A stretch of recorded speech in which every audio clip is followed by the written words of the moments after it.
মেহেরপুরে ঊর্ধ্বমুখী নিত্য প্রয়োজনীয় পণ্যের বাজার। তেল, চাল, ডাল সহ সবকিছুর দাম বাড়তি। মেহেরপুর হোটেল বাজার থেকে নিত্যপণ্যের সরবরাহ ও দরদাম নিয়ে বিস্তারিত জানিয়েছেন সহকর্মী মুজাহিদ আল মুন্না।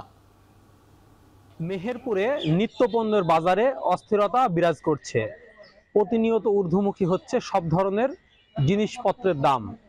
বিশেষ করে মানুষের প্রয়োজনীয় জিনিসের মধ্যে সবচেয়ে বেশি যেটা প্রয়োজন সেটা হচ্ছে ভোজ্য তেল, যেটি গত কয়েক বছর ধরেই কিন্তু এক ধরনের অস্থিরতার মধ্য দিয়ে যাচ্ছে ভোজ্য তেলের বাজার।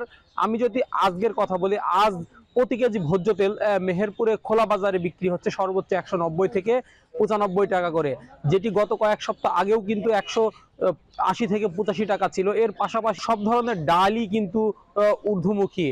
বিশেষ করে মসুরির ডালটা কিছুটা কম থাকলে অন্যান্য যে সমস্ত ডাল সবগুলো কিন্তু 150 টাকা ছাড়িয়ে গেছে। অর্থাৎ প্রতি কেজি কলাইয়ের ডাল মেহেরপুর বাজারে বিক্রি হচ্ছে 170 থেকে 180 টাকা, মুগ ডাল 160 টাকা, এছাড়া মটরের ডাল বিক্রি হচ্ছে 90 থেকে 100 টাকা, ছোলার ডাল বিক্রি হচ্ছে 120 টাকা করে।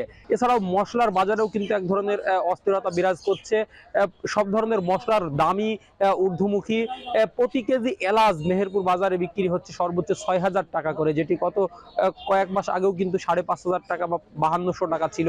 এছাড়াও দারচিনি বিক্রি হচ্ছে 2000 থেকে 2200 টাকা করে। প্রতি কেজি জিরা বিক্রি হচ্ছে 600 থেকে 650 টাকা করে। প্রতি কেজি লবঙ্গ বিক্রি হচ্ছে 1400 থেকে 1500 টাকা করে। প্রতি কেজি গোলমরিচ বিক্রি হচ্ছে 1400 থেকে 1500 টাকা করে।